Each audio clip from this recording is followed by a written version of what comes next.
All right. Bonjour, ladies and gentlemen.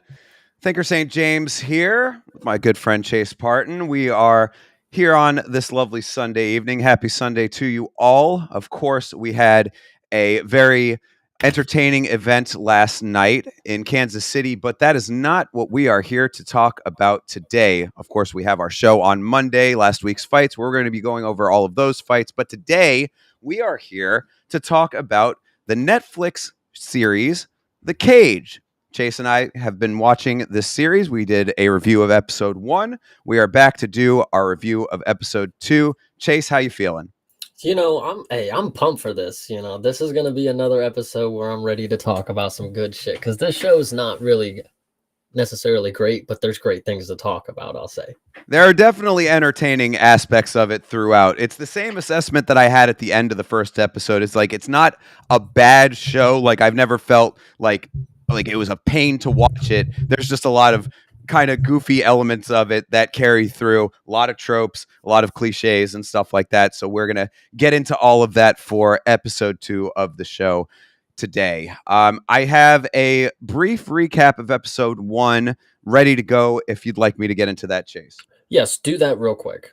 All right. So in the show's premiere episode, we meet our hero. His name is Taylor, an amateur MMA fighter who trains at a gym where the head coach hates him, and even his friends don't really believe in him.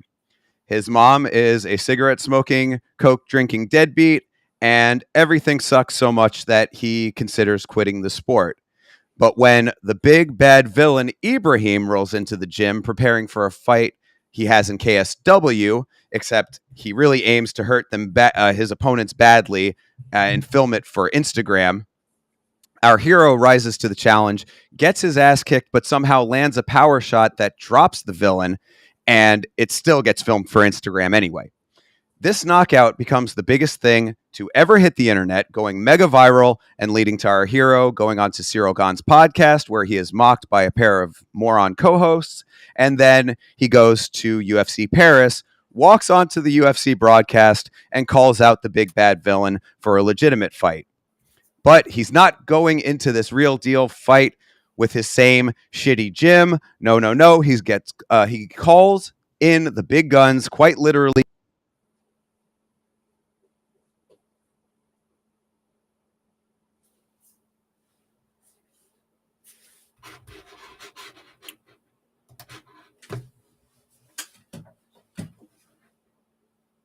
Issues here? I think I just lost. I mean, I definitely lost you for a hot second, but you're back now. I was about to hit refresh, so are you back? And you can. Now I lost you. Am I here? Am I here? Are you here? Is everybody here? You are here.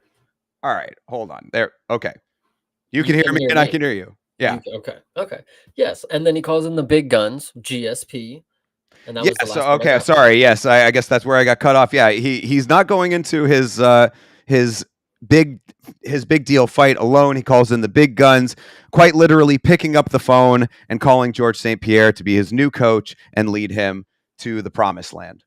Yes, that was a great recap. I think one crucial thing you missed, and we will talk about this here in the episode because it's one key thing I remember, is that he got no love from the woman at the gym. She actually whooped his ass in the sparring, which was actually quite funny. Yeah, I lumped her in with the friends, but you're right. She probably did deserve to have her own special mention. She didn't have as much of a role, except for what you just mentioned there in the first episode. She has a little bit more of one here in the second episode. I will say, though, for a love interest, quote unquote.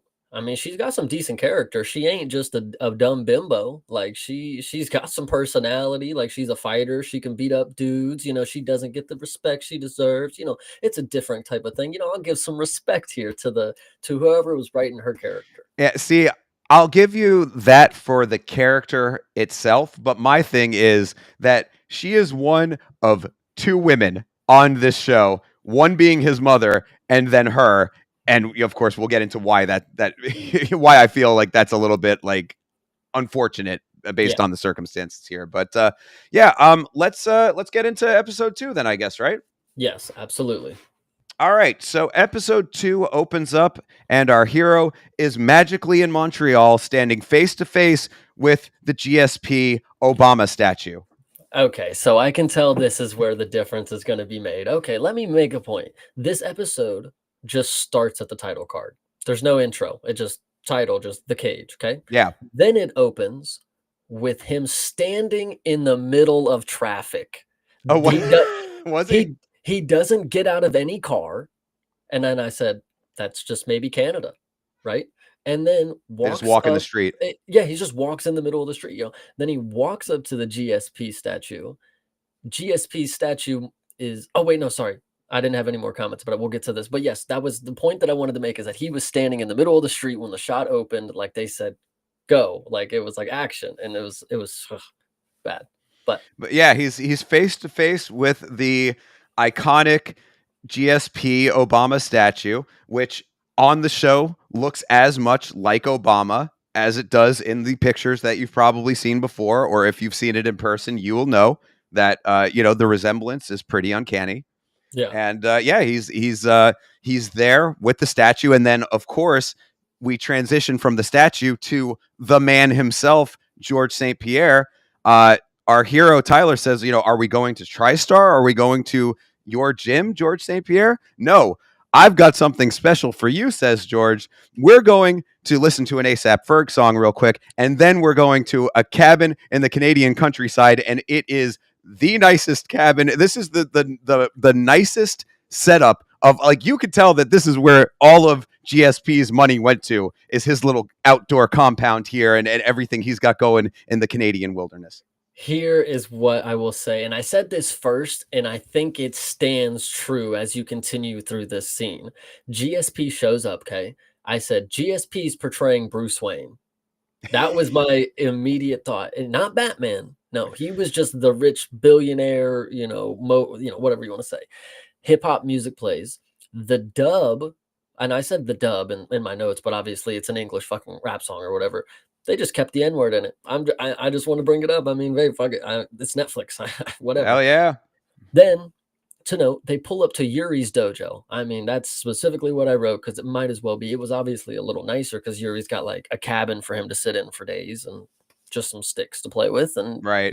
Obviously Bruce Wayne here is fucking got everything. And I was listening to the story and I was kind of believing it. Like, man, is that something like I just didn't know? Like, did he train here his entire career? Like, is he like the Yuri of Canada or, whatever you want to say? But then it was actually a cool setup that they the way that GSP set up what he was wanting to do. Like, I want to have you here and we're gonna live stream you training. Like, you're gonna be like, we're gonna show the world like this is how you develop. Like, I thought the story aspect, like, man, that's fucking good. Like, oh, that is a good one. I love it. So give props there. Yeah, well, and I mean, look, if you ever had a place that you wanted to live stream from, the outdoor octagon, it must never rain or snow in this part of Canada because that thing is open air, and this octagon has the nicest lakeside view of all time. I'd like to take my girl on a picnic inside of this octagon. I think the lake is a crucial point because as we go into the next scene, it's a montage and it's of him training with the coaches. I don't remember what exactly happened, but I put, oof, that's not good. So something must have happened bad. It was probably a bad training moment. But then I said, the coach is whooping his ass. And Oh, yeah. then I put, holy shit, the coach is killing him. Like they showed no mercy. Showed no mercy at all with that.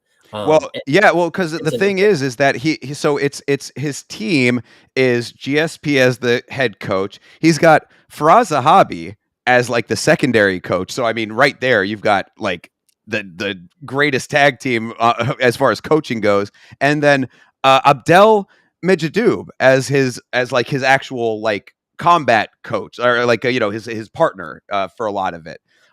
So I mean, and this you have to also keep in mind, this is all happening even before our big bad villain Ibrahim has even accepted the fight. So Yeah. like this is just like a wishful thinking training session that's all going on here. The power of this sparring footage that has that we talked about with him not getting that lucky shot in there has manifested the greatest team of all time for a maybe fight. Yes, no, there's a crucial point that GSP brings up. I'm pretty sure they say exactly that. Like, yo, I don't even have a fight yet. And GSP hits like the field of dreams moment. Like, if you build it, they will come. Like, Legit. yeah. Yeah. So it was really great. And then, in the montage was actually pretty solid. Like for a fight show, I was like watching it. I was like, okay, they still keep it, episode 2, obviously you have to look from the perspective of there was a pilot and then this, if in quote unquote, maybe that wasn't how it was filmed. But going into the second episode, the fighting stuff still holds up. I still liked the moments in the montage with the fighting. Also, GSP throws him into a lake. Talk about that lakeside. You get thrown into it by GSP, buddy. And then he says, now swim. Like, okay, all right, you just swim in the ice cold lake, just whatever. Yeah, he Um, was having him tread water in yeah, there, which it's good. That definitely is like a legitimate thing for muscle training and whatnot, but was definitely a funny way to have it happen because you're right. It starts off like going back just a little bit. They do that catch up Instagram reel where he's like, "Hey guys, I'm here with GSP. We're going to start doing this thing." The training starts, and like you said, he's getting absolutely worked over by Mejadoub in the oh, lakeside yeah, if they would octagon. have been streaming that, he would have looked like dog shit. I forgot I didn't even think Oh about that. no, yeah, no, they made sure to cut the reel off, right before all that started, and then he just instantly goes into getting mopped. Yeah. But also the thing too, it's the same note because I agree with you. I think that a lot of the fight footage is actually like really well choreographed. And I give the lead actor, Taylor, whoever's playing him, like I give him a lot of credit because he definitely like had to do a good amount of like preparation to get the motions down. What I think this is a good topic to bring up about our lead actor is because you're giving him a lot of props, but in my opinion, he doesn't kill either part of it. Like he's not killing the acting. Like when you look at his face, he's just got like that. No, not on the acting part. I'm talking specifically about the fighting part. That's what I mean. It's Yeah. like he don't be and like he's fine in the fighting aspects, but like for somebody who's not necessarily great on the acting aspects, you should have been a beast on the fucking pads. Like at Well, least making it look great. Like I don't know how they did the picking process, but in my opinion, there might have been a better option for somebody who could portray, a better show, or they probably could have portrayed a better physical feature. But maybe if that was the only guy, I don't know. I don't know. I think that from the fighting portions of it, like I think he does okay. I think it's pretty all right there. At least I'll give him a little bit of leeway for the type of show that they're doing. But the note that stood in the first episode kind of stands here is that like he's getting mopped mostly because he's not putting up any offense whatsoever. Like it's amazing to me both times that like he's been in these training scenarios, like and also in the actual spar, like he just gets his ass kicked. Like he doesn't do anything to not get his ass kicked in in these scenarios. So it's like, yeah, of course he's gonna get whipped up, whether or not he could stand with his coach or otherwise. It's a moot point because he's not doing anything.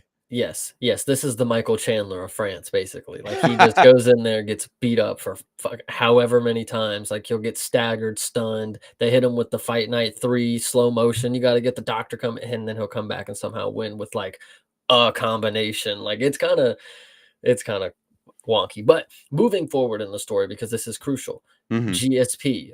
Then, and I said it this way: GSP is of course teaching him the Superman punch. Like, Yes. yes, he did teach him that. And then let me see. And I think that's the last thing I have on that scene. Well, Oh yeah, wait, no, no, because no, sorry, yeah. no, GSP. GSP at the end of the scene just he just gives him the most shitty pep talk ever. GSP is like, once again, what I wrote down is, once again, just showing how good he is, and you have no chance. Yes, he was showing him the phone, and he's like showing him more clips, and he's like, you're not better than him, but you could be more of a fighter, like Yeah. it was Yeah, all no, that was most definitely. Yeah, yeah. Get another. Even GSP, who flew him halfway across the globe, does not fully believe in him. exactly. Yeah, you're But not a better fighter. You don't have the skill set, but I'm gonna train with you, buddy. You did that one cool moment online. I mean, hey, fuck it. yeah, yeah. So that's all, within like that. That basically like takes us through to the end of the whip this guy into shape montage. Yet another trope that we encounter in this show. And then after all the sparring is completed, Taylor is tired as fuck, but the team is doing what what to me feels like half the UFC roster does not do in the first place, which is watching tape of the opponent. So shout out to the team for that. But it's GSP and the other coaches are watching Ibrahim footage, and Taylor's basically falling asleep. But they're going over all of the angles and everything. And I thought that was a good representation of the sport if more people actually did do that. I give you props for remembering the names on here. I just know GSP, the main guy, the bad guy. Like, good for you. I'm trying to get a little bit better if we're going to do all 5 episodes of this thing. Yeah, that's true. I feel that. Okay. So going into the next scene, Mm-hmm. It opens up with the shitty coach and then the star child that he loves. I forget his name, of course. And he's leaving the gym. He's gonna leave. He's going somewhere else. He's found better talent. This is something that we've been telling everybody to do who's in this fucking gym. So shout Yes. out to the main guy for taking, be a leader, of course. Don't be a follower. So shout out to him. Get the fuck up out of there. Because he even said it. I even said, Star Child is leading.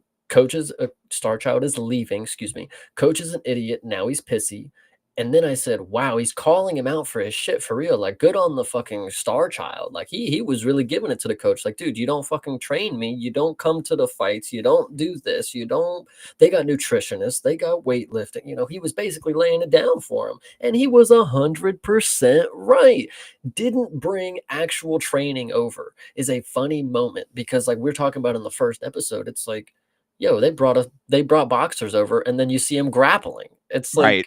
that's maybe they didn't mean to do that, but the fact he brought it up, it's like, yeah, that's damn right what I saw. He said, we go ahead, show him the boxing technique. And then we got 2 dudes rolling around. Like, what the fuck are you doing? Yeah. So, I wanted to mention this because going forward, I'm going to try to stick to this because I think that it's absolutely fitting.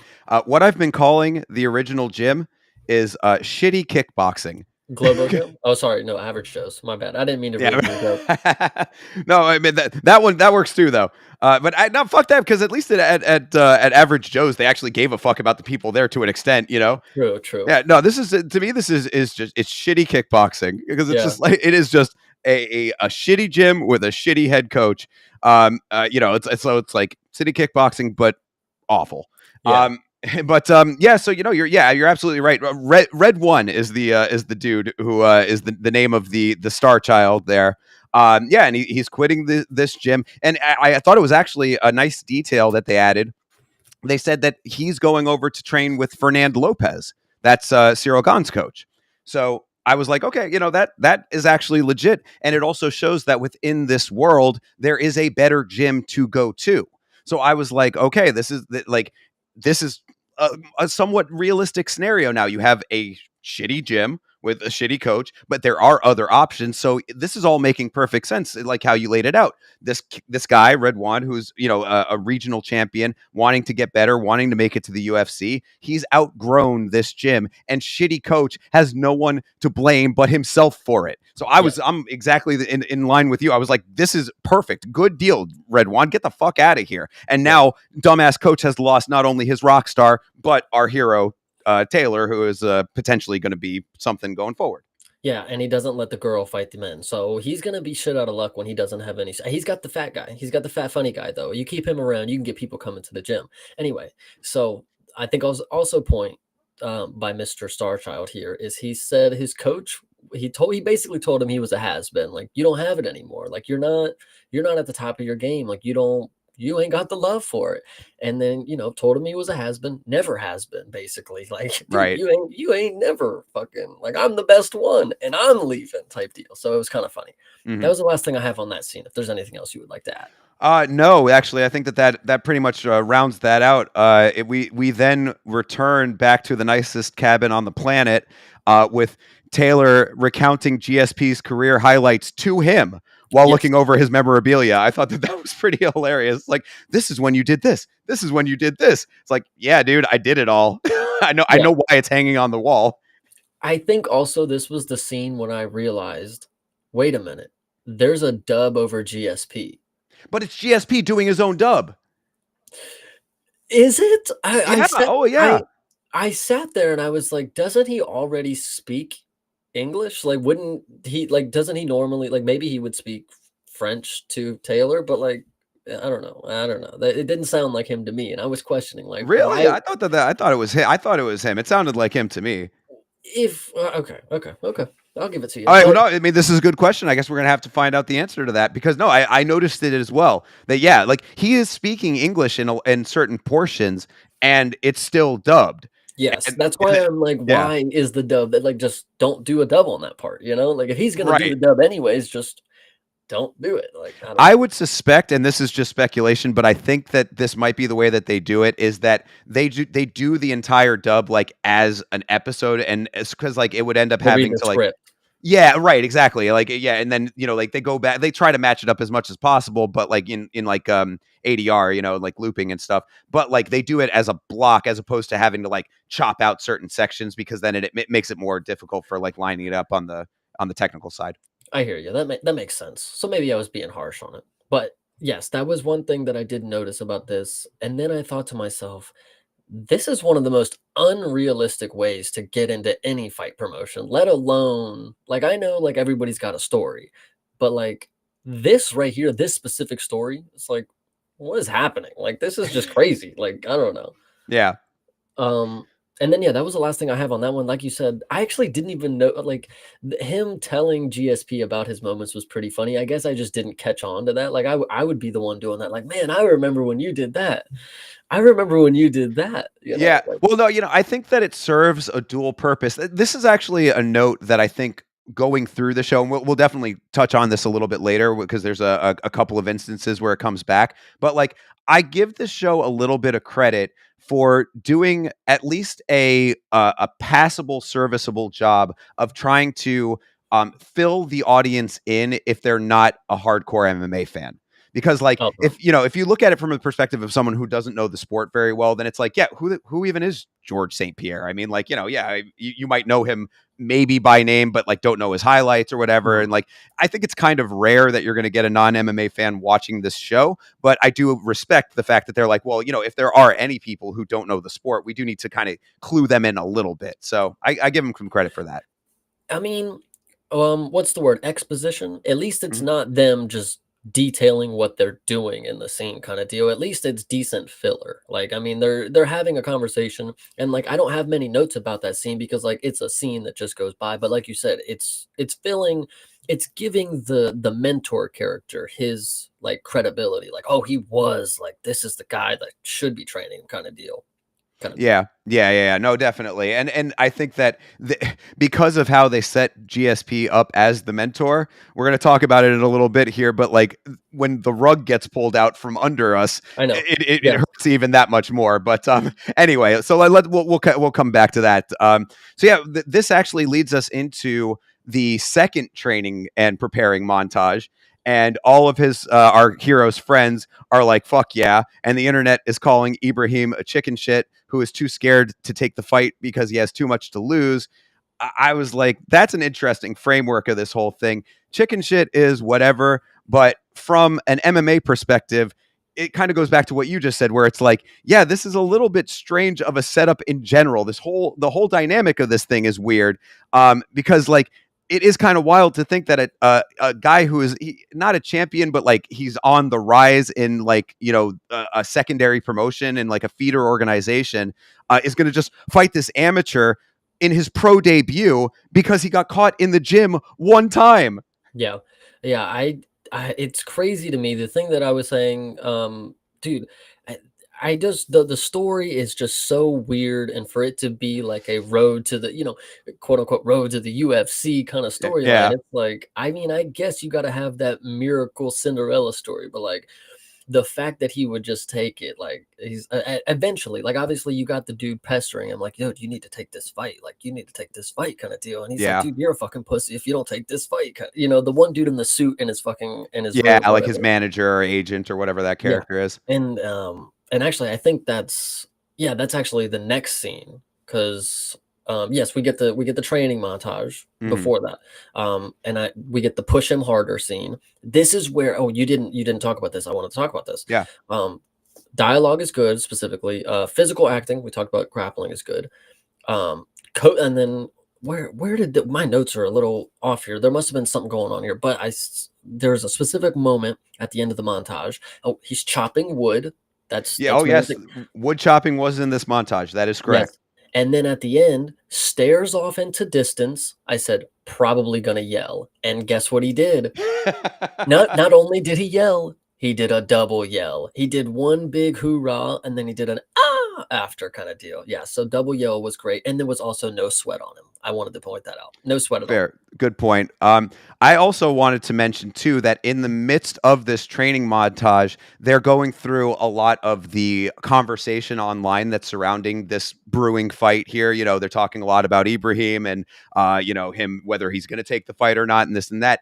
Who the fuck are all of these commentators on niche French MMA fighters?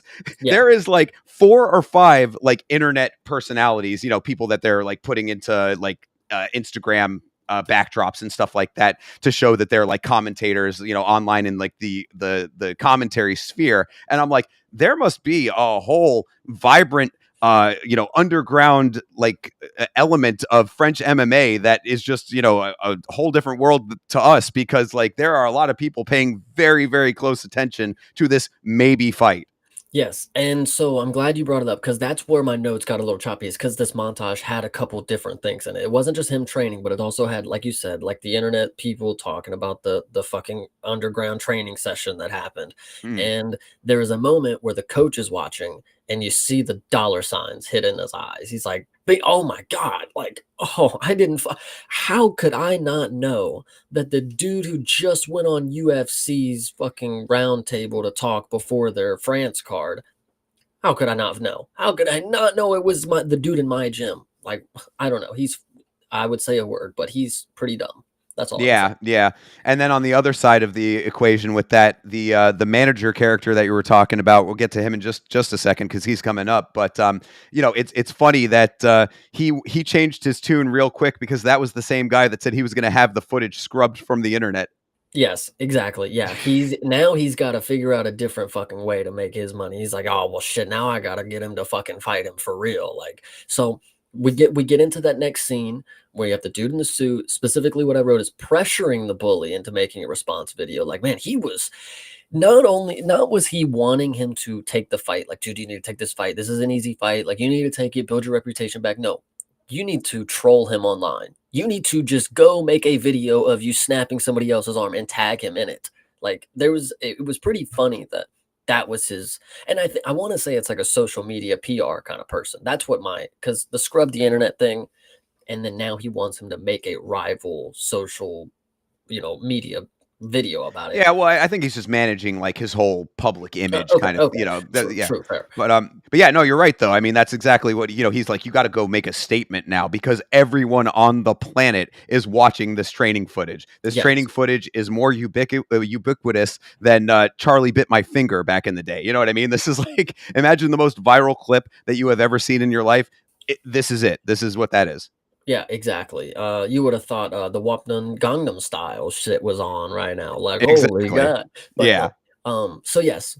Then after that scene, oh, the villain shrugs him off. He doesn't make he's like, I'm not gonna do it. Like, fuck him. Like, I'm a punk. Whatever.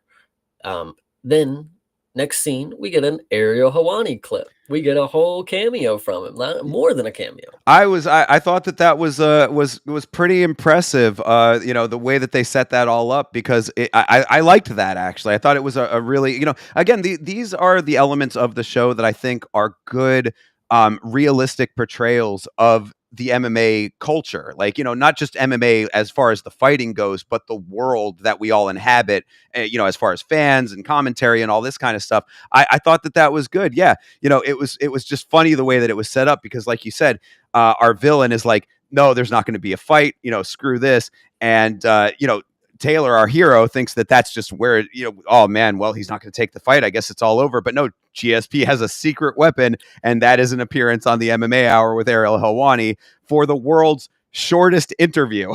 That was, I thought, pretty funny, because it's like, that's why it's half and half, because on the one hand, it's a good, realistic representation. Like, yeah, you would go on something like Ariel if you have the access to it to do a stunt like GSP is doing, because it is the best way to accomplish the goal. But because it's still a TV show and they have a lot of ground that they need to cover, the interview is just like, so what's going on? You have that guy is going to fight? Oh, okay, well, I guess we'll see what happens. See you later. You're missing the crucial part of it. Yes, that is exactly how it goes down.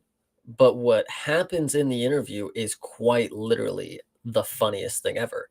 So GSP gets on there just to shit talk the opponent of his protege. It's not even like, we've been training hard and he's ready to take on her. He's like, dude, you're a fucking punk. You need to take this fight.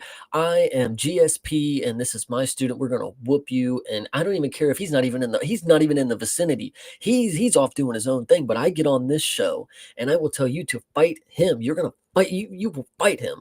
And then it is really funny because GSP got it. He's got his boys back. That's what I noted.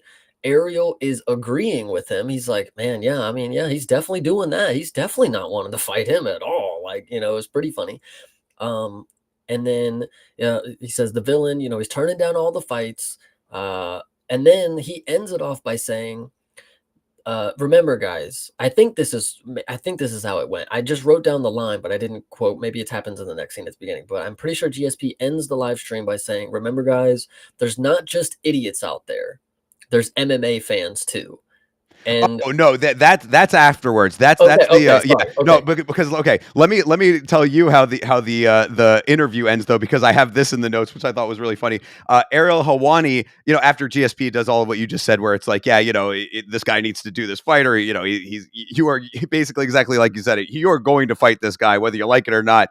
Then Ariel ends the interview by saying, quote unquote, massive news in the world of French MMA, which I have in the notes as that is an oxymoron.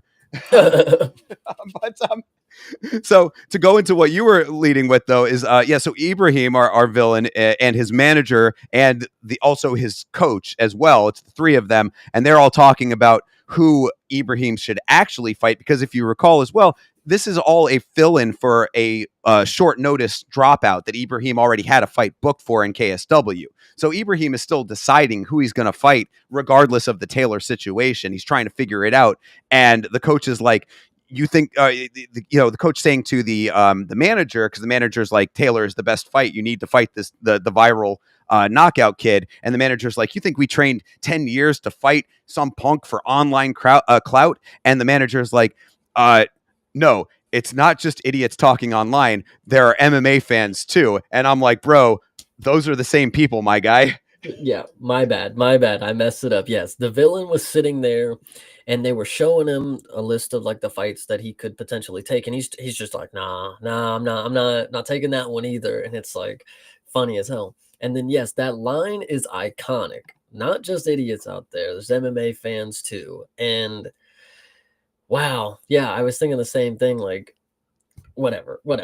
And basically, they are one and the same, bro. Like, come on, dude. Have you ever been on Twitter? Yeah. Yes, that was pretty. Especially when the people talk to anybody like towards like the French nation or whatever. Like, they can probably get a lot of the the worst end of it kind of deal. So that was a weird take. But imagine if this had been taking place in India. Yeah, I know, right? Yeah, like really funny. And then, yeah, I basically wrote, are you afraid? Maybe somebody said that, or the manager says to Ibrahim, who's like, are you actually afraid of this? Like, is this like, he's really calling his bluff. And the funny part with that, though, is that Ibrahim, he doesn't exactly say no. It's like, again, a little on the nose with how hard they're pushing this dude being afraid of this scrawny amateur that caught him in training one solitary time. I think it's funny I wrote down classic villain who's easily manipulated and exploited from his anger issues.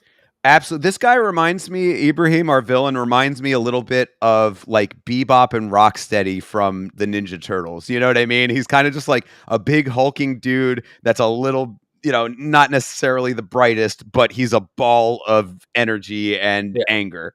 Yeah. Yep. So that one's really funny. And let me see. Oh, just like that, fight is booked. Maybe this is the next scene that comes up because this is where it gets very, very funny. Fight is booked. GSP's done. He's done. Well, that's where the rug really gets pulled out from underneath us here.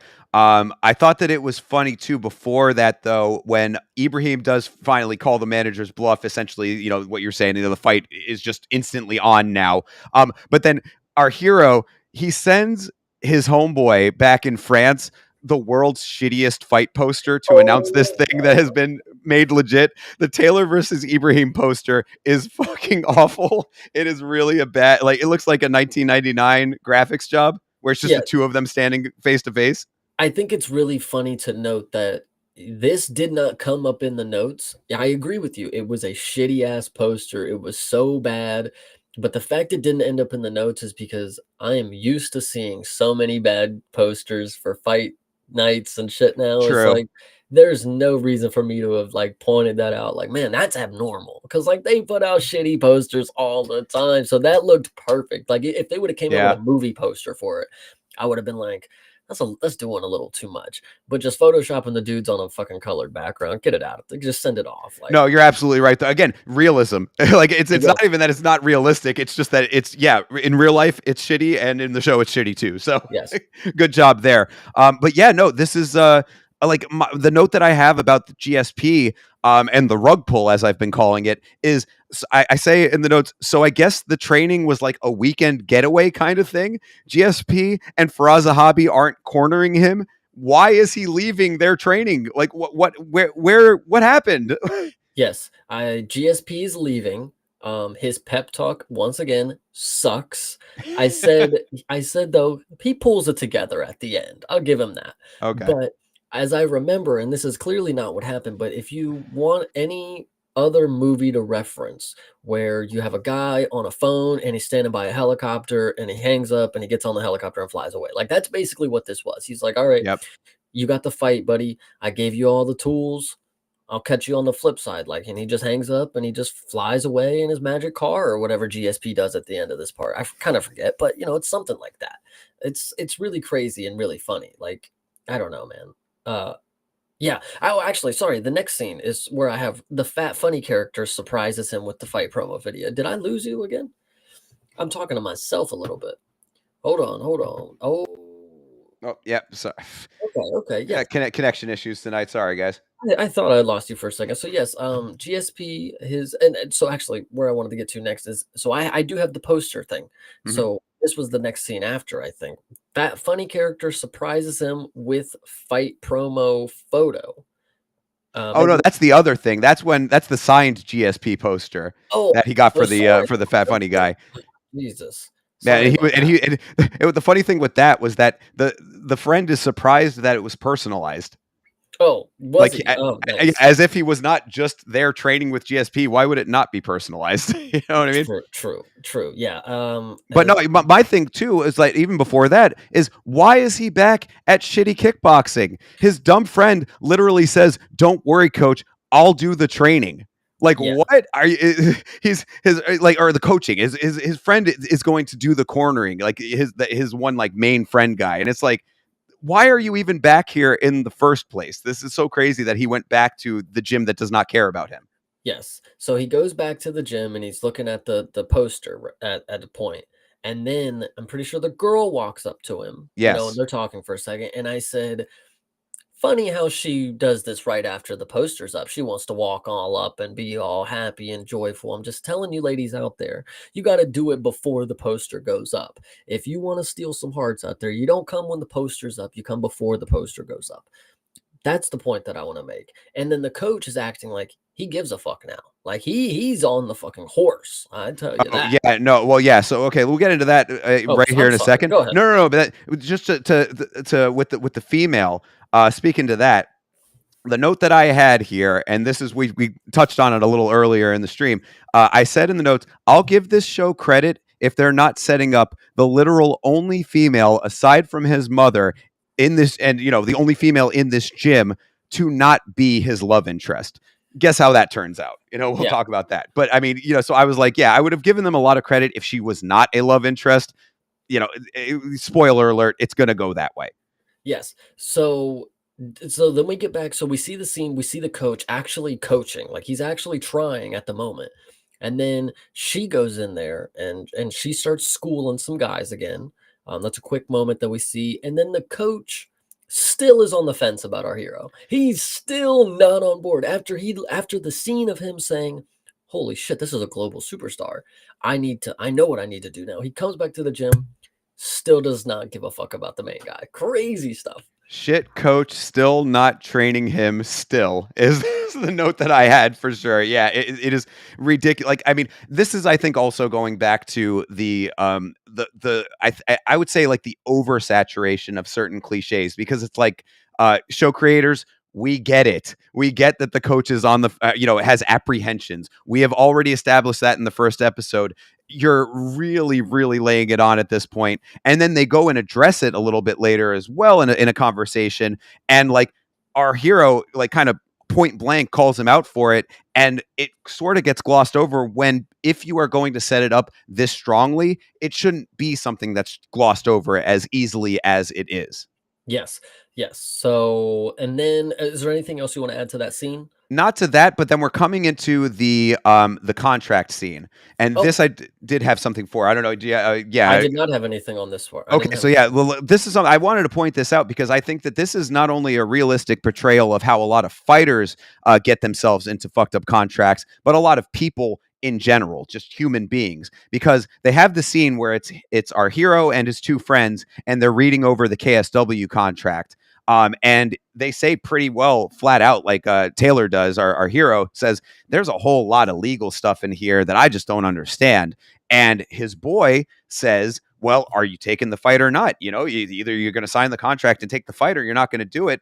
And I thought that was, like, again, a pretty realistic portrayal, not just in the fight world, but in general. A lot of people, you have a contract before you. Do you want to do the thing or do you not want to do the thing? Sign the contract or not.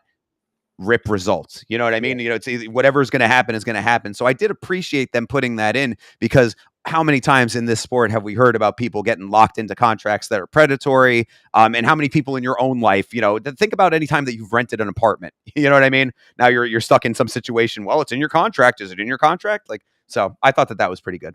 Yeah, I actually didn't have any notes on that, but that's a really good point. I mean, yeah, that is a good thing to know because, I mean, not only legal fucking jargon, dude, not only is reading a contract a hassle, but knowing somebody who does like understand that they can read over documents and they can give you the information that is in the in the gray between all that black and white kind of deal.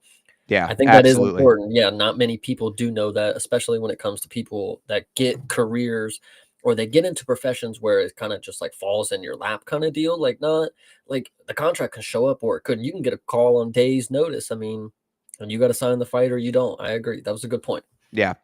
So then after that, we're going back to shitty mom, and who now has shitty boyfriend as well. So I'm sure you've got something to say about that. Okay.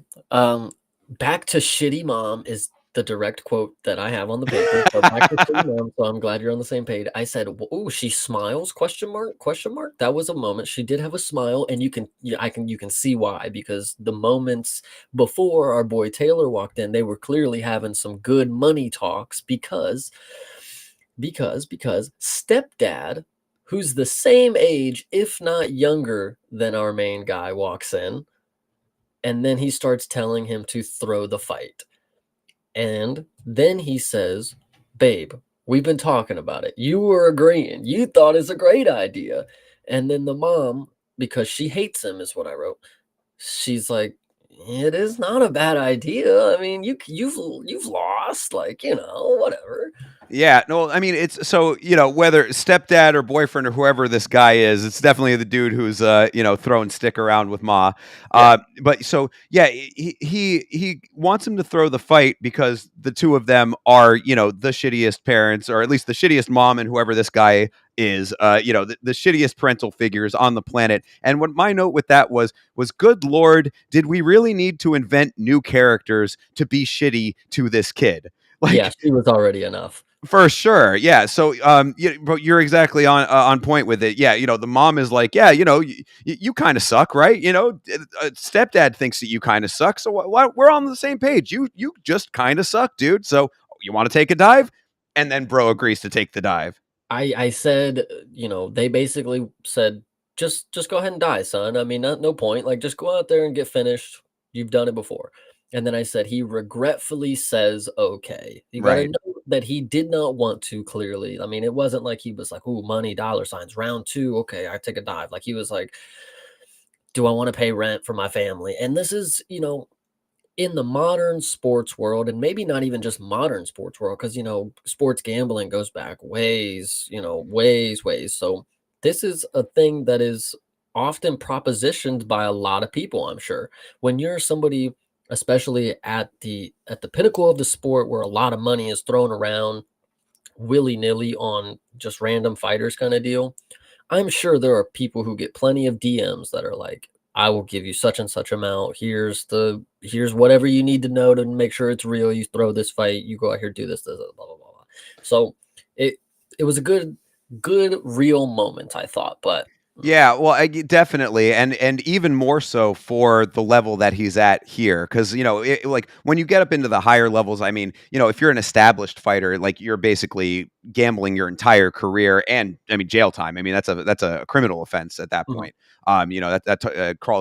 Crosses into fraud territory and stuff like that. But I mean, when you're a regional guy or an amateur going pro, I mean, like who's going to be the ones that are overseeing this, in a real legitimate way. So yeah, no, you're absolutely correct. I'm sure that there's a lot more of those kinds of conversations happening at the level that he's at.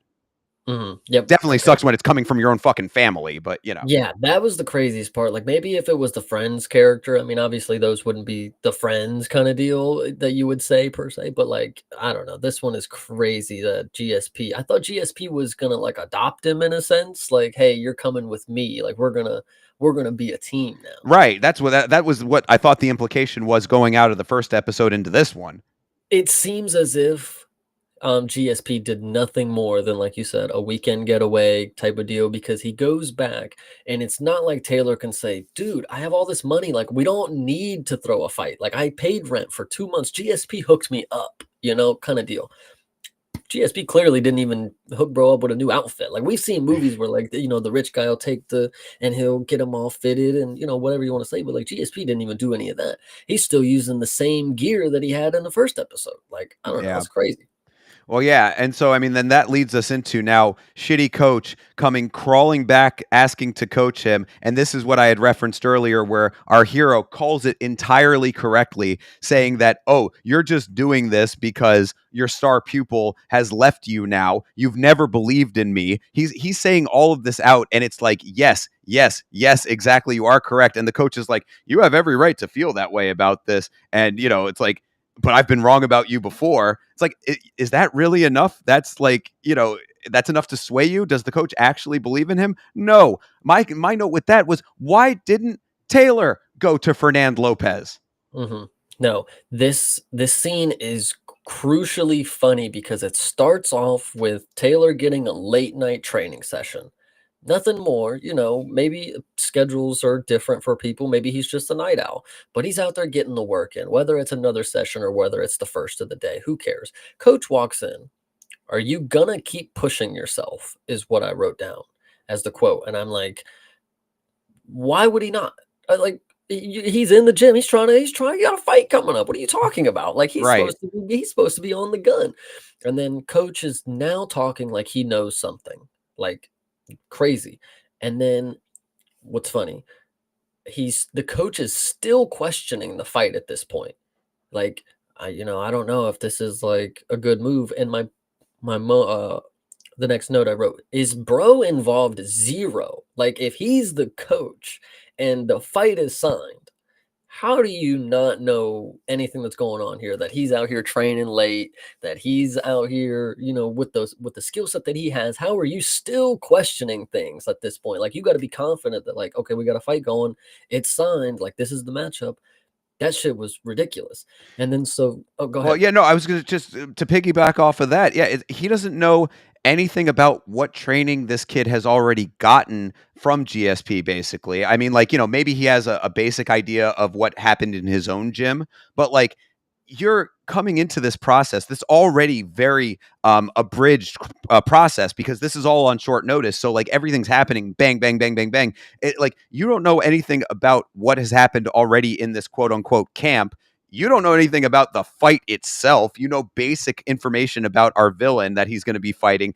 Like you're stepping into this in the middle of something that you had no part of building and basically coming hat in hand back. And luckily for the story, basically, the our hero says, "Fuck it, okay, I'll let you coach me."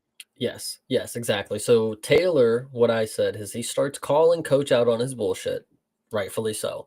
This is exactly what you do. Why you're still in his gym, I don't know. Like, why would you even put up with like if this is how you feel about the coach, why aren't you gone? That's Like, what I said about him going to Fernand Lopez. If we yeah, know in this world that there is a better gym in the region, at least close enough that he could be training at that gym, this would be the time to leave shitty kickboxing. yes. So and I wrote coach needs to just walk away. Like he just needs to just dip out. Like you Yeah. don't have anything good to say. You're ruining a good bag session is what I specifically wrote down. Like he was doing some work late night. That's And funny. then he wrote, I want to be your coach. Or then I wrote that he said I want to be your coach specifically. And I said, of course you do. Here's your ticket to the big stage. Like you have nothing else. So now you have to cling to the last fucking pupil that you have that you literally have been neglecting for the entirety of the fucking show. Yep. Um, and yeah, that was okay. And then I'm into the next scene, but if there's anything else you need to add No, there. yeah, no. I just said that we have this scene, and it basically just like Taylor calling him on all of his bullshit, but then still going along with it, and then it's just fuck it. I guess we're in Poland now, and it's time for the weigh-ins. Yes, I said official weigh-ins with shoes on. That was a crucial point. They had shoes on. I don't know why they didn't just take the shoes off. I said the promoter is good. The dude that was on the mic that was like trying to, hype the shit up, he was damn good. I liked it. And then they both made weight. So Well, so the promoter was good as far as like his mic skills, but he was a little bit of a shitty promoter because he just let Ibrahim come in and snatch the mic and take shit the fuck over. Like yes, Ibrahim, our villain, grabs the mic and basically turns it into like his own fucking hype session. He's, how's everybody feeling out there? Blah blah blah, this and that. It's like, oh shit, dude. Okay, I guess we're getting your own hype package now. yes, you missed a crucial point is that they do the face off, I believe, because there's a moment here where the villain tries to get our hero to flinch, Yeah, yeah, yeah. and Taylor doesn't move, kind of deal. So that was a G move, and then the villain, I said, back on the mic to run shit is what I said because Yeah. that's what he did. It was his press conference at that point. I'm just let me see. I said the dub is probably a better like the voice performance that he's doing is probably better than what the guy sounds like in the actual movie. Like the dub is really like that fucking good. I'm telling you, the villain's dub, he's got me invested. Like he's cooking. Like True. yeah. Yeah, no, all of that I thought was fine. It was just interesting because like I mean, you imagine how like Mike Bisbing is with the microphone, and like no one ever takes that mic away from him. You know what I mean? Like, so it was just funny to see like the promoter basically just gets the mic snatched away from him easily, and it's just now it's the fucking Ibrahim show. Yeah, it was pretty funny. And then so after this, you skip to fight night. This is the fight night afterwards. Yeah, and so they show an establishing shot of the arena where this KSW event is taking place, allegedly. Mhm. Except clearly, when we cut to the event, it's taking place inside of a broom closet. Yeah, That was a pretty good one. Yes, this one was pretty funny. So you start, it's fight night, and the girl, the main love interest, is in a fight. She's in the Yes. middle of a match right now. She's being coached by the shittiest coach ever because, well, actually, I want to know, she got a takedown after catching the leg, and she didn't sweep the other leg. So it was a weird moment where she got the leg and got a takedown without actually doing anything that could take her down, kind of deal. Right. That was one thing I want to know. The coach says, "Go for the guillotine." When you show her, she's on her back. She literally is in a body triangle. So I don't know where you would go for the guillotine in that one. I wrote, coach said go for the guillotine, but she was definitely not in the right position for that. Gets the back, gets the tap. I mean, it was easy. Yeah, and props for the realism in this women's MMA fight for it being a submission win. Yes, absolutely. 100%. Yeah, if they would have came out here and gave a tornado kick or something, like, oh my Right. fucking god. Yeah. Okay, so she gets her win, and then immediately we cut to the note that I have. Why did they make her sit in the nosebleed seats to watch Taylor's fight? Dude, I didn't make a note about that, but that is so funny that after her fight, she goes 30 fucking rows That's what up I'm to go saying. sit. She is so far up. It was so ridiculous. Oh my goodness. I mean, Like, we've seen, and this isn't just in the UFC, but you know how it is in the UFC, where it's like the fighters are all cage side. I mean, yeah, anybody of note is generally on the floor. I mean, yes, she was up there, with grandma and grandpa munching on popcorn. yes. So after this, oh sorry, before she goes up to the stands, I made this crucial note because if you compare how the coach acts to the girl compared to how the coach acts with our hero, this dude wants to fuck her so hard. Like, dude, he's so involved with her, but then the dude that actually is like like I don't know, dude. He wants to fuck so bad. I mean, and maybe that's a plot point coming up. We'll have to keep an eye out for that. So then the stepdad texts him cryptically the number for him on the round that he's supposed to lose. Right. And our hero looks at it and he doesn't respond. He gets the memo, but he's sitting there like, ah, fuck, do I really have to do this? And then yes, going into the next. Do you have anything to say up until that point? No, the next thing I have is about Taylor Lapoulis on commentary here. No, you need to stop what you're doing and talk about the dude. I think he was probably sitting next to him because I said commentator has a slick earring. That was the crucial point. He was Oh sitting shit. there at the perfect angle where you just had that one earring that it was just so stupid. He was But he was gleaming on it, huh? yes, yes, Fair. exactly. But yeah, no, what I wanted to say about that, though, was that I appreciate Lapoulis and the commentary team recapping the episode for us, which our hero, while our hero is inside the inspection zone. We get an entire full-on recap of everything that has led up to this point. So, if you weren't paying attention, you get a little bit of a recap there. And then it goes back to the point that I made earlier, because now we're getting a full-on explanation of weight cutting, which is actually kind of helpful information for non-UFC or non-MMA fans. I'm glad you brought it up because I kind of forgot about that moment. Yes, you got a whole that was okay. I talked about exposition earlier, how they didn't really give it to us in that scene, but this one here, if this was not the most exposition, and I get it's because it kind of is what would happen. That's just commentary, that's color commentary, whatever you want to say. Like that's just what you're supposed to do.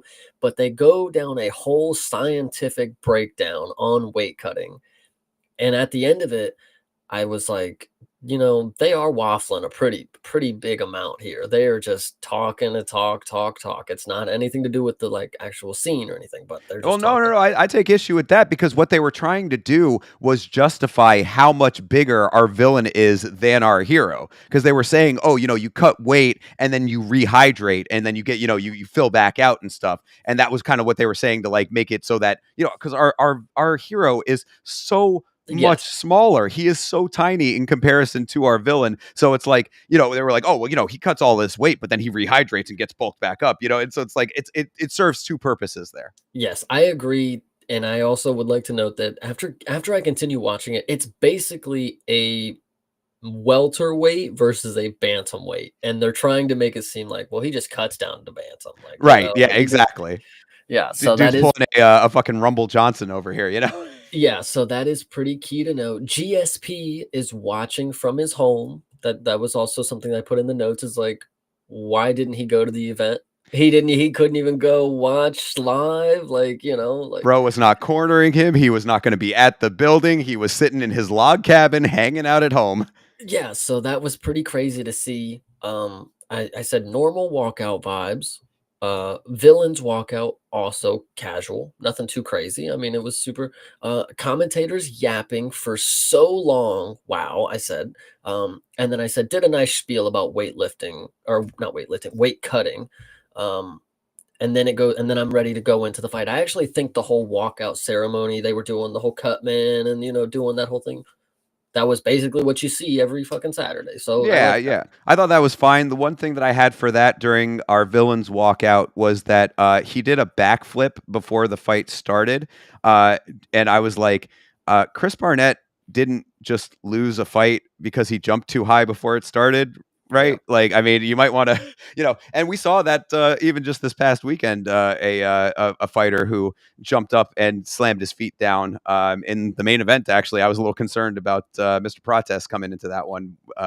Yeah, he did the high knee. He basically almost did exactly what Chris Barnett did when he was coming in there, and I was like, oh, don't do that, don't do that. Yeah. We've seen people turn ankles that way, Mm. but luckily, Protest and our villain did not injure themselves coming into the fight. Yes. So going into the fight between our hero and our villain, as always, gets overwhelmed instantly. Just has no chance, Oh, gets before that though, why oh, did this kid think that there have any thought in his mind that there was going to be a glove touch? yeah. No, that's a great point. Did not catch that one. That's Oh hilarious. yeah, Yeah, no. he was He not only do they not touch, because they do the setup as if this was like a main event. Like I think that was the one part of realism that I ding them for a little bit because unless that's just a thing that they do for every fight in KSW, which I don't think it is, but like they did the whole thing where the referee they have the mic on the ref and he's explaining, we talked about the rules in the back, touch gloves now if you want to. They did that for this fight.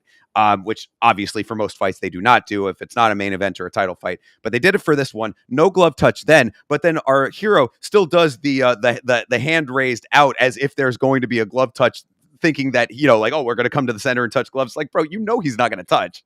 yes, he's fucking ridiculous. And Yeah. then we go to the clinch, gets muscled around, he has no chance against this dude. Like you said, this is a bantamweight versus a welterweight. Like there's no opportunity here for him to do anything.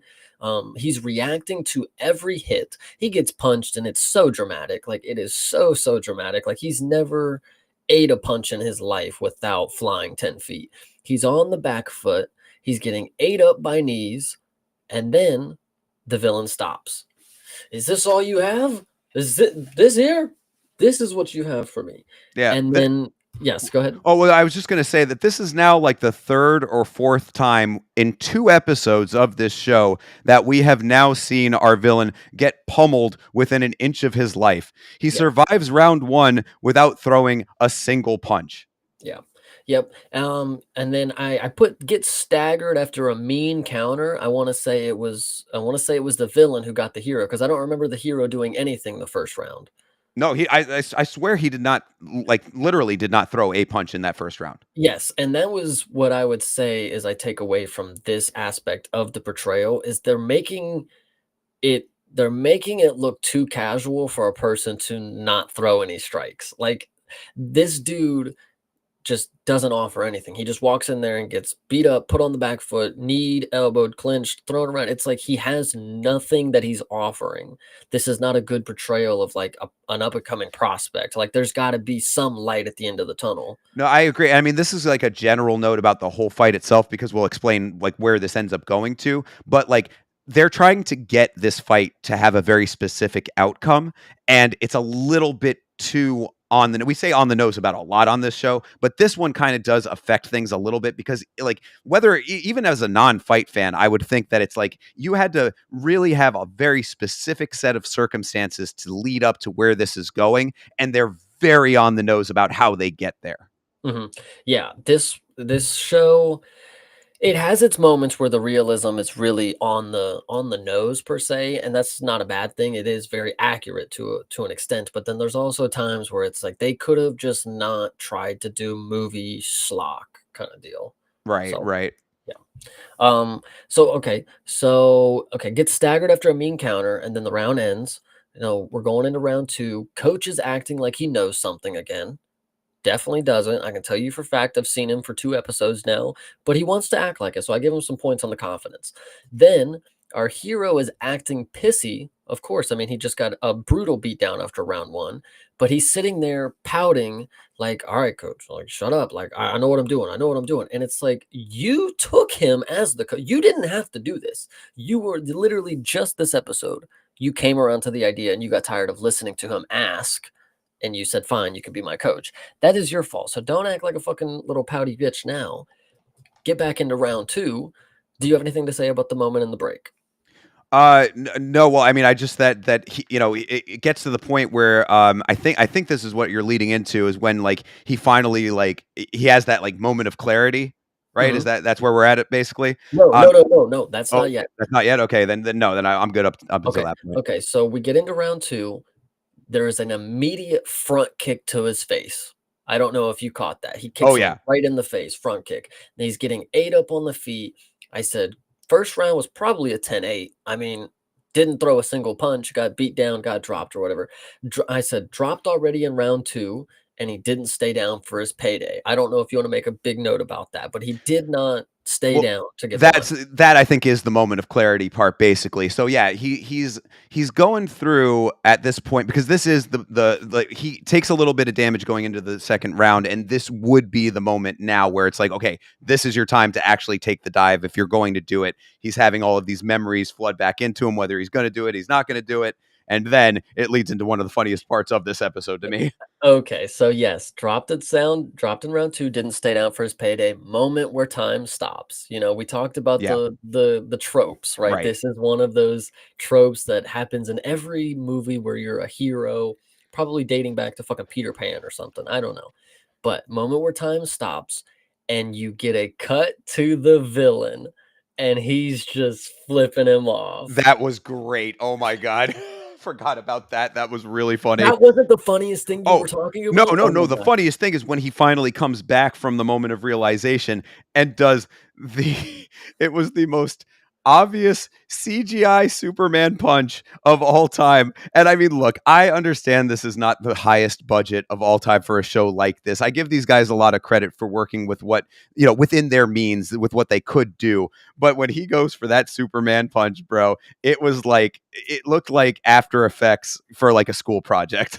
Yeah, and that's another point that I was making, back to the physical aspect of this performance is like you couldn't get somebody that could do a Superman punch on camera, really. Okay. I mean, out of all the clientele, you wanted to make this show about learning from GSP. That should have been in the audition footage. It's like just throw a Superman punch. Like just if you can do it on camera, make it look good, you're in kind of deal. But I digress. So yes, he rocks him with the Superman punch. Then they start trading in the pocket. Then the villain I put is so cold on the feet. Like he is good. The physical actor for the villain, he's kind of fucking great. Like if he's not an actual fighter, a shout out to him for being one of the coldest MMA actors out there. Michael Jai White can't do nothing to our villain here. But I said, quote unquote, Mark Smith would have definitely stopped this fight by now. Thought that too. Yeah, that they were lucky that they had a very understanding referee on this one. Yes. But yeah, our hero lands a couple of decent shots, but our villain comes back with some combos and a couple of hammer fists to the back of the head. Accurate portrayal of officiating on that one too. Um, so yeah, there was it was uh, some shenanigans going on at this point there, but yeah, it was a good back and forth. And like you said, I do think that the villain was his portrayal was pretty decent there. So what you need to know is that coming out of the first round, brutal beatdown doesn't throw any strikes. 10-8 immediately. Going into round 2, gets dropped, has a literal 20-second flurry, okay? Then gets dropped. And he's already dropped in round 2. So at 10-9, 10-8, whatever you want to say. So you go into the corner and you have the dumbest coach available who is saying he's acting like the hero's up because he did more damage. He's like, you've done your part here. You've got him on the ropes. Like you've done the damage aspect of this. Like, and I'm sitting here and I said 2 10-8 rounds. literally not even close to doing anything damage related. You're getting beat down. So go ahead. Well, I mean, I wouldn't say that the second round was a 10-8 because he landed the Superman, he landed a couple of decent shots. They tried to make it so that it was close enough that it would be like it could go either way round. Because again, we're leading up to a very specific outcome here. Mhm. But I also said some of the worst cornering and advice from the all-time shittiest coach. He says he's gonna have to KO you now. Are Yes. you kidding me, bro? Like this was like if even if you thought it was debatable at absolute best, it would definitely be debatable if not him losing this fight, even with the damage that our hero had just inflicted. Yes, yes, absolutely. And then so there goes a point where we get to the commentators because I think the fight I don't have any actually. Let me see. Let me see. I don't think yeah, I think I don't have any other notes for did what happened to the third round here? Did I miss Well, something?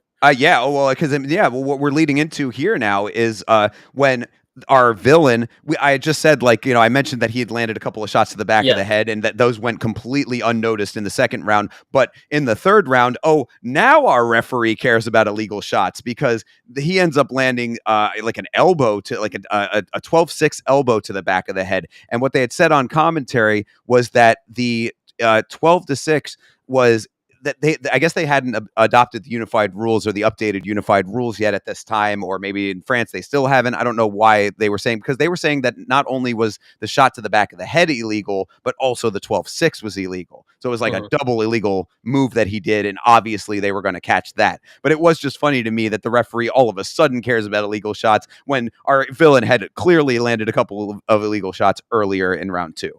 Yeah, yeah, I do have the note about the illegal strikes. I don't know where this note came in from, but they must have cut to the commentary. I assumed it was after the fight, but they cut to the commentary where Taylor Lapilus, and I put the note, Taylor Lapilus isn't playing himself, but just a random commentator, I guess, at this point. Like, No, well, I mean, if they're jumping back and forth with that, maybe because like we had talked about it in the first episode where he was like a fighter in the gym, and then he's mhm, also on commentary as himself on the UFC broadcast. He's on commentary here too. They didn't really full on specify it. I would assume that he's playing himself in this part of it, but either which way, he's in there and he's doing a an explanation of round scoring for for people who are non MMA fans, which they kind of slipped in nicely on the commentary so that you understand what's about to happen. yes, and I think this is a typo here. Maybe you might understand. I said Kiro is completely. Oh, maybe I said outmatched. Maybe is what I meant to say. I said unmatched, but I think I said he just lost completely. Is I think what I was pointing at. Well, he was getting beat, but then it was the illegal strikes that ended up with the point deduction because that was Mhm. the whole thing too. Is that in the third round, our villain gets the point deduction, so Yes. that takes a point away from him, evening out things, which is going to eventually lead us into the conclusion of this fight, which turns out to be a split draw, which is very rare in reality, but based on the events of this fight, somewhat plausible. And that's what I'd kind of been alluding to through this whole time. It was a very specific conclusion that they wanted to get to. They had one judge giving our hero the fight, they had one judge giving our villain the fight, and they had one judge scoring it as a draw. Yes, I said draw is so funny for this show because he dead ass lost all 3 rounds. Oh yeah, I mean, I'd see the second round. Maybe you could make a little bit of a case for, it, and then the point deduction in the third. You see what I'm saying? Like, I mean, like I again playing devil's advocate the way that I would for a normal fight. Like, I can see where they're going with that. Like, but if you really are looking at it like full on critically, yeah, he lost this fight. Like Yes. there would not have been like because if you 10-8'd that first round, then yeah, there's really no two ways about it. Exactly. And so there's a moment at I can't remember what exactly happened, but it stuck out to me clearly. I said somehow this is the most unprofessional moment he's had to them Oh, when that's okay, what I go was ahead. sorry. Just to say that what you're talking about is the post fight brawl that broke out Oh, there, okay, okay, because yes. this never happens in MMA, folks. We swear they say that on Yes. commentary. Yeah. So that was a pretty funny moment. And I would like to point out somehow the most unprofessional thing he's done, and he's like the villain character, like I don't know. Unprofessional is a cue, a word to use there. Obviously, he's done some crazy shit, breaking people's arm in training. But like when it comes to him on the promotion, somehow this is the most unprofessional. He's already grabbed the mic from the promoter and already talked shit to the crowd. Like, whatever he wants to do, somehow that was the one that pointed out to me. But is there anything else you want to add about the conclusion of the fight? No, yeah, I mean that's pretty much it. Is that we end up with this split draw? Obviously, they're setting up for the rematch. I would assume we don't know that at this point, but Yes. like that's the implication here. And again, I mean, based on if you go back through all of what we outlined here, it was like as a critical viewer of this show, it was a little bit on the nose to, when it comes to like how they got to that end conclusion there, because like the way that they set everything up, point deductions, all of these things that we outlined, like getting to it made sense in the big picture, but like it's almost like when you're seeing like two cars like driving towards each other and they're going to collide. Like that's kind of how I felt. It's like, okay, we're going to get to a conclusion that is not going to be one person winning this. Yeah, okay, we got the split draw. Yeah. So wonky end to the fight. Scene ends, and then you go back to his room, or the locker room, whatever the hell it was. It might even been the hotel. It was a hotel, yeah. Yes. And then you have the girl who finally wants to be with the star pupil. I'm sure there's a storyline coming up where she was with the star child and they'll have to fight him eventually. But like, she's clearly got a thing for the best fighter in the gym. She wants to be with him now. They start making out and it's back to his room they go. So shout out to him for finally getting that done. Yeah, well, as I had said earlier, there are literally two women on this show. Two. One Mm. is his mother, one is this chick.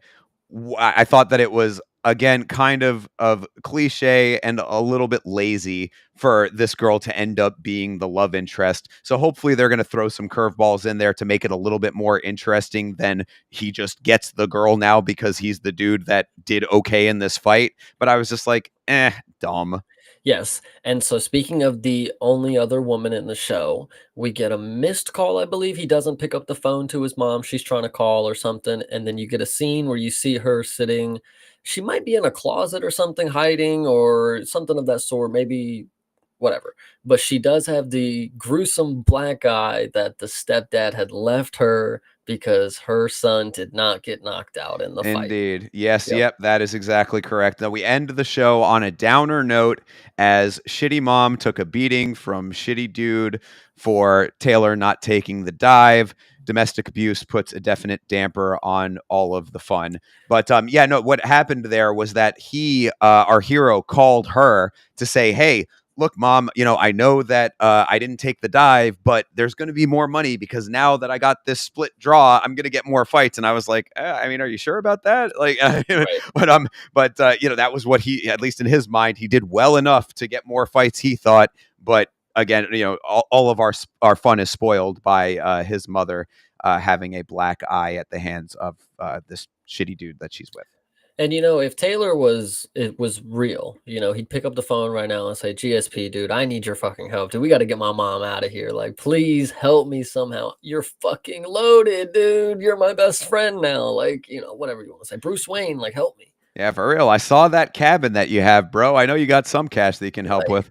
Exactly. Like, you're gonna show me all the shiny shit that you got while I'm living in rags, and you're gonna send me back to him. Like, But I mean, like it's obviously I didn't want his mom to take any domestic abuse, but that element of it aside, is she even deserving of help considering how awful of a mother she has been throughout all of this show?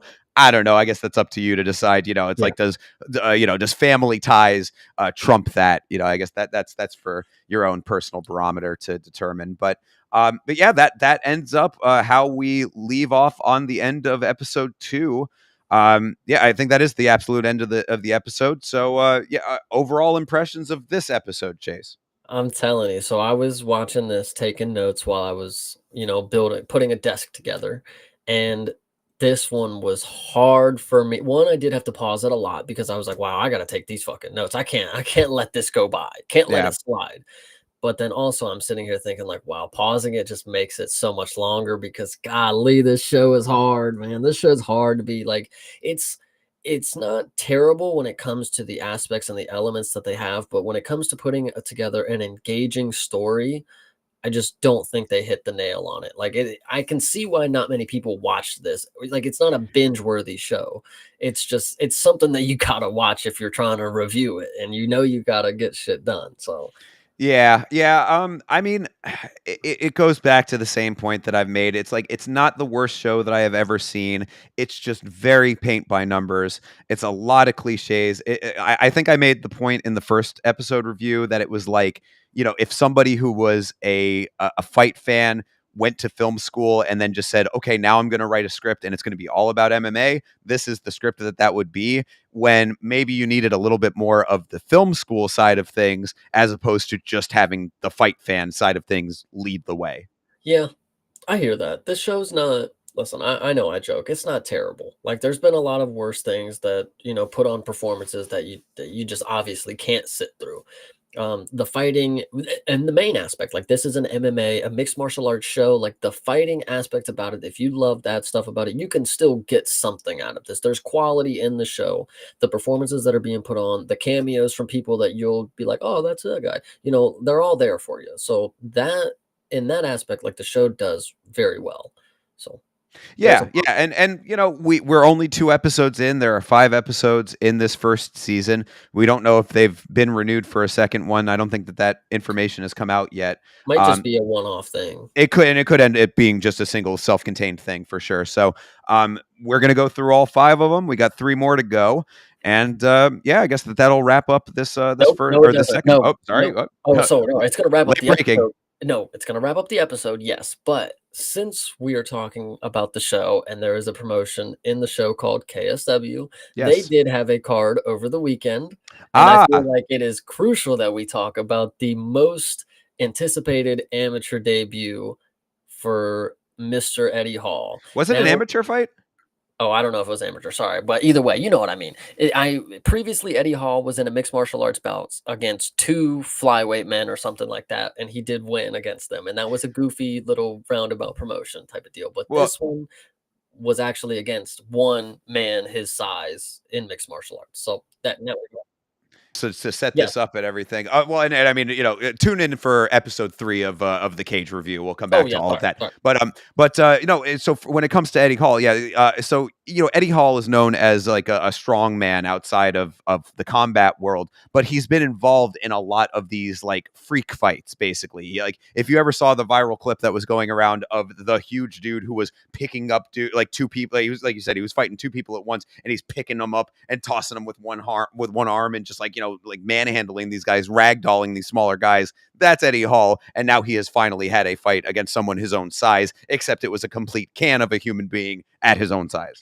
Yes, and I didn't want to talk about the fight personally because I didn't watch it too much. There wasn't really much to go off of. It was 30 seconds. it was a 30-second knockout from a dude who's never really taken mixed martial arts serious until the last couple years against a dude who's done it his entire life, but also on a senior citizen's pension. So crazy that that matchup happened. I also wanted to bring it up because we talked last week, and I even brought it up to you in your watch along. We were Mm. talking about the promotions and people getting more involved with, promoting themselves and, getting more. I'm trying to think of like more interesting ways to do promotions rather than just like a video or a talk or anything like that. Both of the opponents, Eddie Hall and I don't know his opponent's name, but they both had henna tattoo type advertisements on their chest and back. So I just wanted to hear your opinion on that.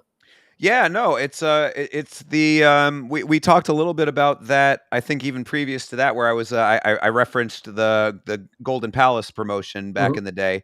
Um, yeah, I mean, when it comes to these outside organizations that'll allow you to do it, I think that it's perfectly fine. Why not? If they're going to pay you, a little bit extra to have some temporary tattoo that's going to end up washing off, yeah, get the money.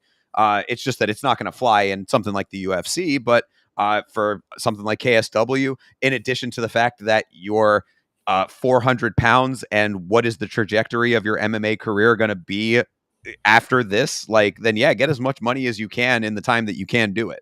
I would also like to point out that now that we bring up this matchup between Eddie Hall and his debut into KSW, looking at the show that we've been watching, and we've been saying how unrealistic the road to the big stage is Eddie Hall's any less realistic than this guy's? I don't know.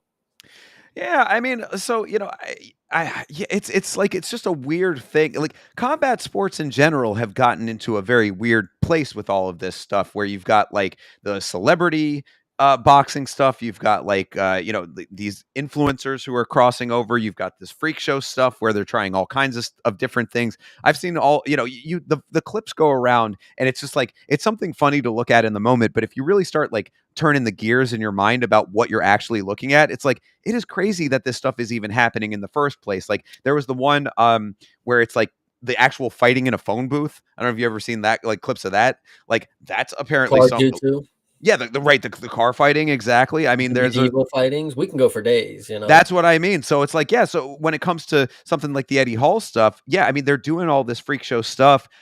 So I guess it makes sense in that realm. But yeah, is it any more realistic or unrealistic than what we're seeing on the Cage show? It's real life. I guess it has to be real, right? Yeah, I mean, that is true.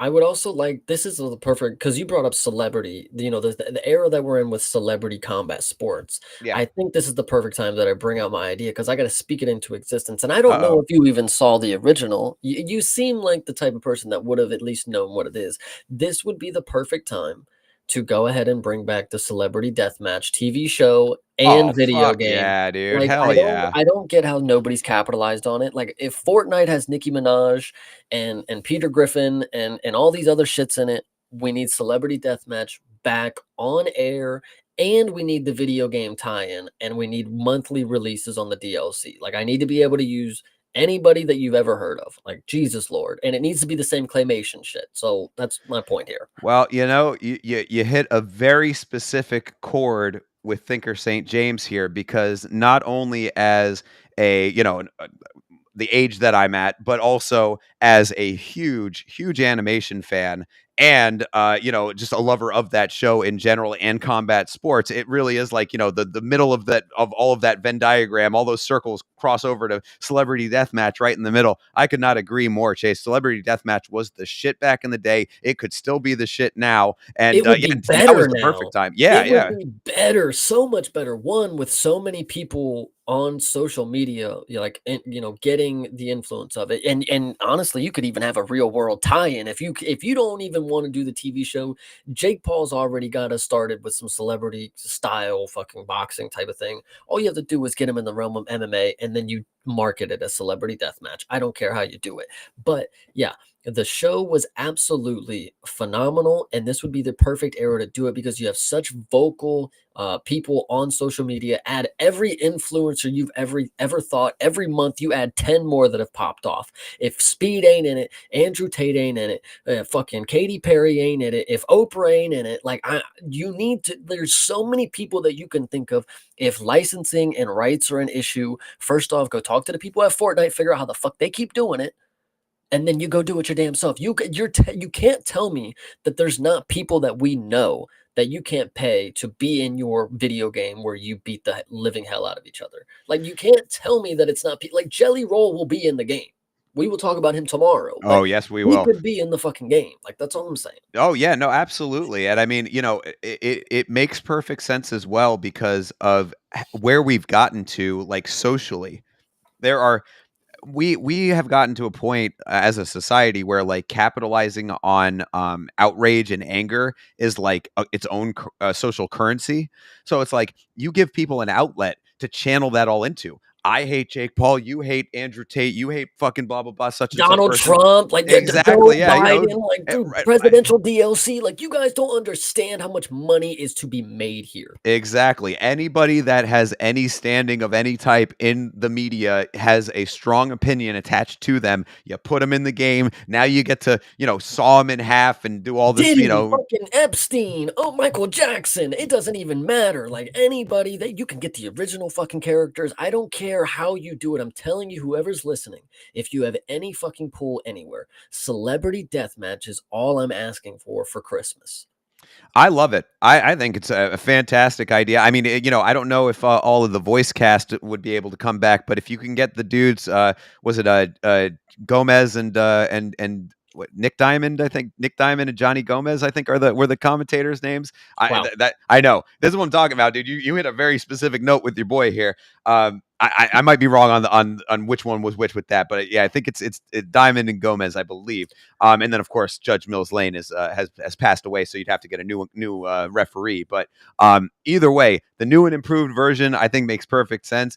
And yeah, I mean, there are ways to do it. And it would be nice if they actually did do it in old school claymation. You know, I mean, like that's an art form that is severely underrepresented in modern animation, and Mhm. you know, in the broader scheme of entertainment. So I would like to see that a lot, and you can do so much with that. So yeah, I'm all for this idea. I Well, love it. it's not even just about doing so much. It's like I can just imagine anybody and everyone having their own finisher where they drop something on the other guy's head, like anything that you can think of.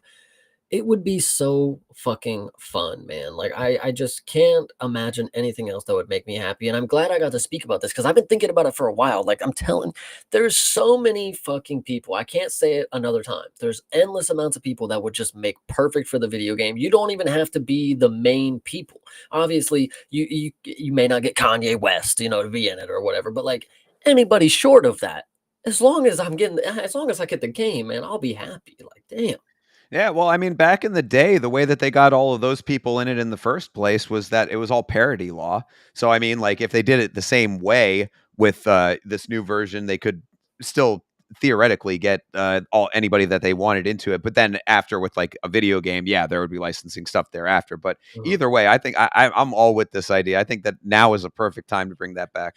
Yeah, that would be nice, but I think that's all that I have wrapped up for the end of, for this episode, I think. Yeah, the only other thing I wanted to touch on since you brought it up was you know, with this Eddie Hall Oh, fight sorry. that we no, it's all good. But yeah, just the last thing that I had about that was my question becomes is it considering that now Eddie Hall has a little bit more of a name within this world, and continues to grow with all of what he's been doing. What is the career trajectory for him? I mean, he's he's like 350, 375. I mean, like what is he like? He's got to be like a super heavyweight. Like who does he continue to fight? Do they try to find more opponents that he could possibly fight? Like what's the end game with all of this?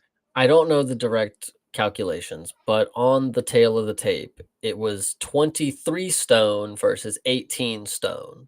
So I believe there is a big differential in the weight on the matchup that we just witnessed. Eddie Hall, yes, is not a person that is probably going to ever make weight.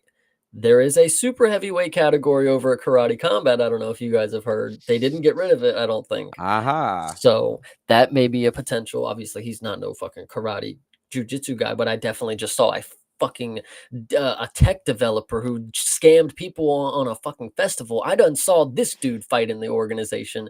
Eddie Hall, make your calls. Like, That was the funniest catch that I had the other day. What Chase is talking about there is I was watching a CoffeeZilla video. Shout out to CoffeeZilla, bro. You gotta get back to us on our emails here. But I was watching a CoffeeZilla video where he was talking to Billy McFarland, who is the mastermind behind Fire Festival, which you may remember as the flaming dumpster fire of an event that did not take place a couple years ago, which he's been trying to restart, which is now the Firefest 2 also having problems. But I did not know this. As I'm sitting there doing other things, have this video playing in the background, I casually overhear that Billy McFarland had a fight in Karate Combat. So I stopped everything and I texted Chase like, "What? Yo, did you know this?" So yeah, yeah, they'll let Billy McFarland go in there and fight some Web3 developer, you know, some crypto guy. Yeah, maybe Eddie Hall in Karate Combat fighting Robellis. I think it is also key to know that we have been asking, and I know we reached out a while ago to Mr. CoffeeZilla to see if he could reach into the space of Karate Combat and explain their crypto a little better to us. I think, and if I'm hoping right, when he heard that this dude was on Karate Combat, the same thing that happened in my mind happened. I said, 100% of the people who work at Karate Combat they're in on the know-it-all with this fucking dude because they wouldn't just let anybody come on to Karate Combat. Like you must know people in the know-it-all. And for him to hear Karate Combat and know that this dude's a fucking sham and that there's hopefully he knows now that there's a crypto. Maybe he heard it and was like, what the fuck is Karate Combat? And actually looked into it a little bit. Hopefully we got our video coming. Hopefully there's just that much research being done and that by the time comes, you're like, boom, bombshell, 50 hours of karate combat exposed, like hopefully. Well, with our mighty audience of, maybe 20 consistent viewers and about, maybe 700 subs between the two of us, Mr. Coffeezilla, you are welcome on this show at any time. If you want to talk through karate combat, the invitation remains open. We will sit by and wait for the video, but come on and talk to your boys. We'd love to have you. Hell yeah, that would be dope. Not gonna lie. Yeah. So, any which way, yeah, that was the only other thing that I wanted to talk about was with the Eddie Hall thing, but yeah, I guess that is about it for me too. Yeah, and so everybody who was sticking around for this one, I know we didn't get to go over what you wanted to go over today, but if you didn't hear and you didn't know, on Mondays at 10 o'clock, 10 p.m. Eastern Standard Time, we are going over the Ian Gary and Carlos Freitas Kansas City, Missouri card, and we're going to go through it in full detail. We've given ourselves a little extra time, watch the video, watch the footage, get some good calculated assessments of what we witnessed. And we're going to be back tomorrow and we're going to lay down the law for you. So if you were here waiting for that, I apologize, but tomorrow is the day for the fight reviews. Remember Absolutely. Yes, indeed. We have a podcast called Last Week's Fights. Like Jay said, 10 o'clock p.m. Eastern Standard Time. We will be back to go over each and every fight from Kansas City. So we will do that tomorrow night. We hope that you come back and hang out with us then. Thank you for checking out our review of The Cage, and we'll catch back up with you at that time. Until then, everybody, have a great rest of your night and fight on.